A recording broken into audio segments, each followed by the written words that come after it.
मेरे साथ चलो पार्क में 1 घंटा बैठ के दिखा दो आप। जी। सफाइयाँ नहीं है वहाँ पर। सफाई नहीं है, धमकी देते हैं, कहते हैं हमारा एरिया है, तुम क्यों बैठे हो यहाँ पे। इलेक्शन आ चुका तो अब जनता को मीठी मीठी चीज़ें दी जाएं, उन्हें बताया जाए कि हाँ ऐसा है। इससे 5 साल जो निकल चुका टाइम उसमें कुछ नहीं था। अब टाइम आता है इलेक्शन होगा तो उस पर कह देते हैं कि हाँ साफ सफाई होने लगती है, इलेक्शनों के बाद झांकते नहीं हैं वो यहाँ पे आके। तो आज तक जो भी निगम पार्षद यहाँ पर आया है, ज़्यादातर उसने कॉलोनी के अंदर कभी झांक कर देखा नहीं किसी भी सूरत से। नमस्कार, आप देख रहे हैं नेशन लाइव और मैं हूँ आपके साथ रवीना। अभी हम खड़े हैं जनता कॉलोनी में, जो कि बाबरपुर विधानसभा के अंदर आता है। यहाँ हम काफ़ी चीज़ें देखते हुए आए हैं, लेकिन मेन चीज़ है कि लोगों की राय जानना। जो यहाँ की आम जनता है, जो यहाँ पे लोग रहते हैं, उनसे बातचीत करना और उनकी क्या समस्याएं हैं या क्या हल हुआ है 5 सालों में, वो जानना। यहाँ पे जो है मौजूदा सचिन शर्मा, जो कि अब जाके उन्होंने कूड़े की गाड़ी लगवाई है कुछ टाइम से, नहीं तो कूड़ा भी ऐसे ही रहता गलियों में, नाली बहती है ऐसे ही, कोई यानी कि उन्होंने अच्छा काम नहीं करा। अब जब चुनाव नज़दीक आने लगे तो उन्होंने अपनी तरफ से गाड़ी लगवा दी कि कूड़ा इसके अंदर डालो, स्वस्थ भारत बनाओ, बाहर ना डालो। इससे पहले कुछ नहीं था, ना ही वो यहाँ पे कॉलोनी के अंदर आना चाहते और ना ही यहाँ पे कोई दौरा करना चाहते। कभी उनका ऐसा कोई नहीं हुआ जो को खास तौर से कॉलोनी के अंदर चक्कर लगाएं। तो सर क्या क्या यहाँ की जो मेन समस्या है वो क्या क्या है जिसका सबसे आपको बड़ी हल तो दिक्कत ये है कि कूड़े की नाली की सबसे ज़्यादा दिक्कत ये है। जो कूड़ा बाहर पड़ा होता है उसकी कोई देखरेख नहीं है। अब जाके जब 2-3 महीने से उन्होंने अपनी गाड़ी लगवाई है कूड़े के लिए। तो आपको लगता है कि जो गाड़ियाँ लगी है वो इसलिए लगी क्योंकि इलेक्शंस का समय आ रहा है? जी हाँ, ये सच है कि आप इलेक्शन आ चुका तो अब जनता को मीठी मीठी चीज़ें दी जाएं, उन्हें बताया जाए कि हाँ ऐसा है। इससे 5 साल जो निकल चुका टाइम उसमें कुछ नहीं था। तो मतलब आप जो यहाँ के बीजेपी पार्षद है उनसे बिल्कुल ही खुश नहीं है। नहीं, तो क्या चाहते हैं आप कि आने वाला पार्षद हो वो कौन सी पार्टी से? आम आदमी पार्टी का, उसे किसी चीज़ का लालच नहीं है, उसे काम करना है और वो काम करते भी हैं। जो इस टाइम इलेक्शन लड़ने की तैयारी में है प्रेम बाबू सक्सेना, वो कभी भी कॉलोनी के लिए आधी रात को तैयार रहते हैं, आते हैं बराबर जाते हैं। तो आपको लगता है कि अगर वो यहाँ पर आएंगे तो आपका कुछ सुधार होगा? जी हाँ, जो एक कमियां हैं ये भी पूरी हो जाएंगी। नहीं, इस कॉलोनी का क्या हल हुआ है, हर नेता आता है और यहाँ से चला जाता है, यही कह के कि हम हल करेंगे इस चीज़ को, लेकिन हल नहीं हो पाता। हल का सवाल ये है कि बहुत सी परेशानी है यहाँ, कि गंदगी ज़्यादा। अब टाइम आता है इलेक्शन होगा तो उस पर कह देते हैं कि हाँ साफ सफाई होने लगती है, इलेक्शनों के बाद झांकते नहीं हैं वो यहाँ पे आके। और कोई परेशानी नहीं है ज़्यादा, लेकिन हम चाहते हैं कि केजरीवाल आए यहाँ। अच्छा, आप चाहते हैं कि केजरीवाल, लेकिन फिर आपको लगता है अगर आम आदमी पार्टी यहाँ आती है तो आपके लिए काम किया जाएगा? हाँ जी, वो करते हैं, ऐसी बात नहीं है। वो ये कैसे आपको पता है कि वो काम करते हैं? नहीं, हमें दिखाई देता है, मतलब जब भी आते हैं वो बढ़िया काम करते हैं। कौन आते हैं? सचिन तो आज तक आए नहीं जब से जीते हो। तो हम ये जानना चाहेंगे सर आपसे, क्योंकि अभी इलेक्शंस आ रहे हैं तो अब कोई इलेक्शन आया तब गाड़ी लगा रहे हैं वो, उससे पहले 5 साल से पहले तो जब तक तो अभी गंदगी हटाई उन्होंने यहाँ पे आन के। मतलब 5 साल में जो उन्होंने पहले वादे किए थे कुछ भी पूरा नहीं कुछ भी पूरा नहीं करा उन्होंने आन के। गाड़ी अब लगा रहे हैं, जब इलेक्शन आ रहा है तब गाड़ियाँ लगा रहे हैं यहाँ पे। तो क्या लोगों की सुनवाई होती है वैसे? अगर कहाँ हो लोग रही है सुनवाई, बताओ अगर कहाँ हो लोग रही है? शिकायत करें तो क्या कोई सुनवाई नहीं? कोई सुनवाई नहीं होती हमारी यहाँ पे। आप क्या चाहते हैं जो अगला पार्षद हो कौन सी पार्टी से हो?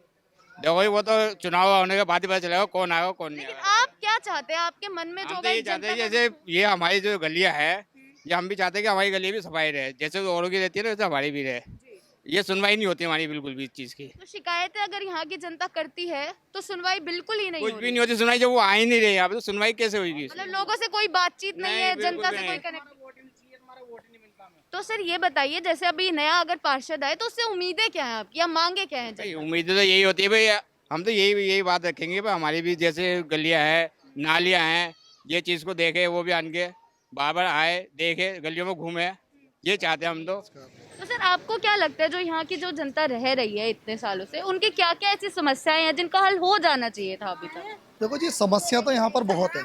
जैसे सफाई की समस्या है, कूड़े की समस्या है, गलियाँ तंग हैं, नालियाँ हैं, ये पार्क हैं बच्चों के लिए।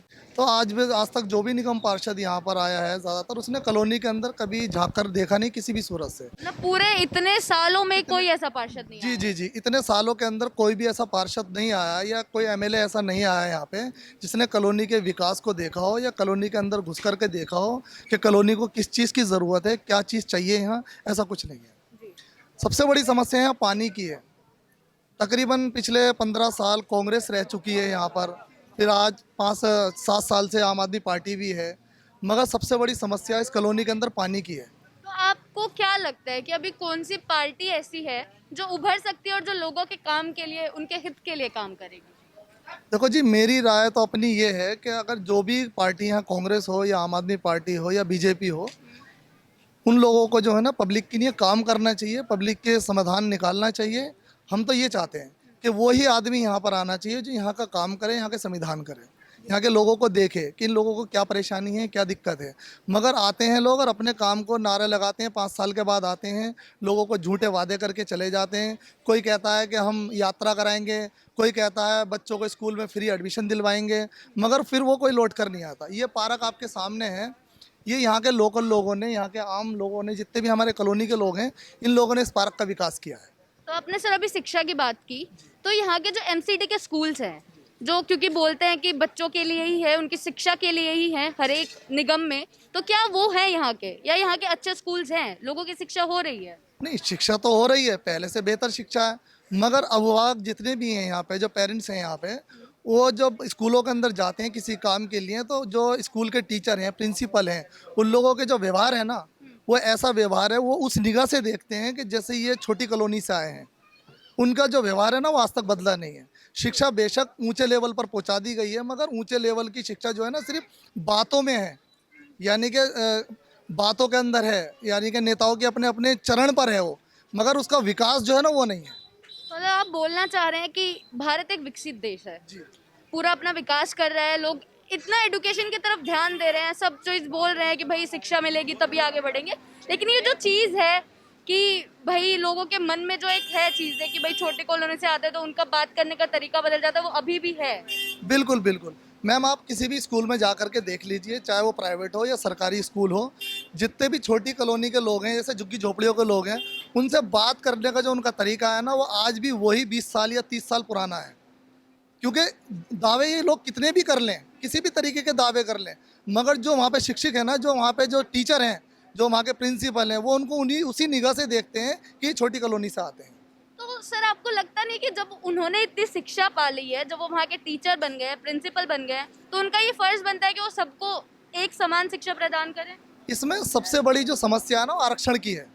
ठीक है, जो पढ़े लिखे लोग हैं, डिग्री वाले लोग हैं, वो अपनी डिग्री लेकर के घूम रहे हैं, उनको नौकरी नहीं मिल रही। मगर जो ये आरक्षण का मुद्दा है ना, अब वो पेपर में उसके नंबर भी कम है, मगर आरक्षण के चक्कर में उसको सीट मिल जाती है, तो उसका व्यवहार तो वही रहना है ना, उसको व्यवहार से उसे मतलब नहीं है, उसको आरक्षण के चक्कर में तो सीट मिल गई, पढ़े लिखे उसको, तो वो गरीबों को क्या समझेगा, क्या लोगों को, उनको हितों को समझेगा, वो मसला ये है। तो सर आपको लगता है कि ये जो पिछले 5 साल गए हैं सचिन जी के कार्यकाल के, उन्होंने अपना काम अच्छे से किया है? बिल्कुल करा है, सही करा, बिल्कुल अभी भी कर सही चल रहा है। तो आपको मतलब कौन से ऐसे क्षेत्र हैं जिनमें आपको बदलाव लगा है, कौन से ऐसे काम है जो आपको लगा उन्होंने अच्छे से किए हैं? नहीं, अच्छा सारा ही अच्छा कर रहा है, अभी तो कोई खराबी दिखाई दी नहीं है हमें।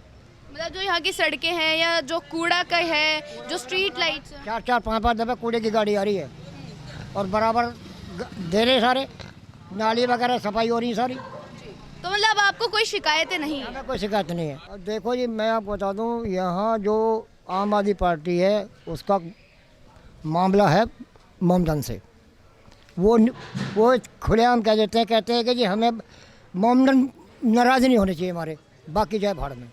तो ये तो धर्म के ऊपर राजनीति हो गई ना सर? के ऊपर राजनीति होती है इसकी, आम आदमी पार्टी की है, वोट देते हैं यहाँ पे लोग, बाकी हम तो नहीं देते जी। बस। तो मतलब आप बोल रहे कि मतलब आप फिर बीजेपी को वोट देंगे यहाँ से या कैंडिडेट के ऊपर वोट देंगे? हम तो जो बीजेपी का खड़ा होगा उसको वोट देंगे। मतलब कैंडिडेट कोई भी हो, आप पार्टी के नाम से ही वोट देंगे? पार्टी के नाम से। लेकिन सर आपको नहीं लगता कि सेंटर के मुद्दों पे निगम के चुनाव लड़ना गलत बात है? मैं क्या ये नहीं बोलेगा कुछ भी। आप सवाल फिर हमारा आपसे है कि आपने बोला बीजेपी को आप वोट देंगे, तो वो तो आप सेंटर के हिसाब से निगम में दे रहे ना? अभी भी देखा जाता है, ऐसी बात नहीं है। जो कोई अगर महिला कौन है, तोमर का नाम सुन रहे हैं यहाँ पे बीजेपी से, तो वोट देंगे। तो आपको लगता है कि वो भी अच्छा काम करेंगी? करेगी, पीछे भी उसका फिर रिकॉर्ड भी अच्छा है उसका। जी हाँ, रिकॉर्ड अच्छा, तो यहाँ से आएगी तो जरूर वोट देंगे। तो मतलब अगर यहाँ पे कोई केजरीवाल जी ऐसा बंदा खड़ा करते हैं जो आपको लगता है कि अच्छा काम करेगा, तो फिर भी आप उसको वोट नहीं देंगे? हम उसको अच्छा वोट का, मैं आप बताऊँ, यहाँ पे महिला जो खड़ी रही है ना, आप मेरे साथ चलो पार्क में 1 घंटा बैठ के दिखा दो आप। जी सफाइयाँ नहीं है वहाँ पर। सफाई नहीं है, धमकी देते हैं, कहते हैं हमारा एरिया है, तुम क्यों बैठे हो यहाँ पे। मोमडन है ना, वो उसका पोस्टर लगा देखा होगा, फातिमा वो धमकी देती है पूरी। तो मतलब आप ये कहना चाह रहे हैं कि आपको नहीं लग रहा आपके क्षेत्र में कोई भी ऐसी समस्याएं हैं जो कि छूट गई है इन 5 सालों में? छूटेगी तो जो जब देखेंगे, जब नाली वाली तो साफ होती रहती है, बस कोई दिक्कत नहीं है। जी बहुत बहुत शुक्रिया आपका। तो ये थे हम जनता कॉलोनी में, जो कि बाबरपुर के अंडर आता है। आप बने रहे नेशन लाइव के साथ, मैं रवीना मनीष के साथ।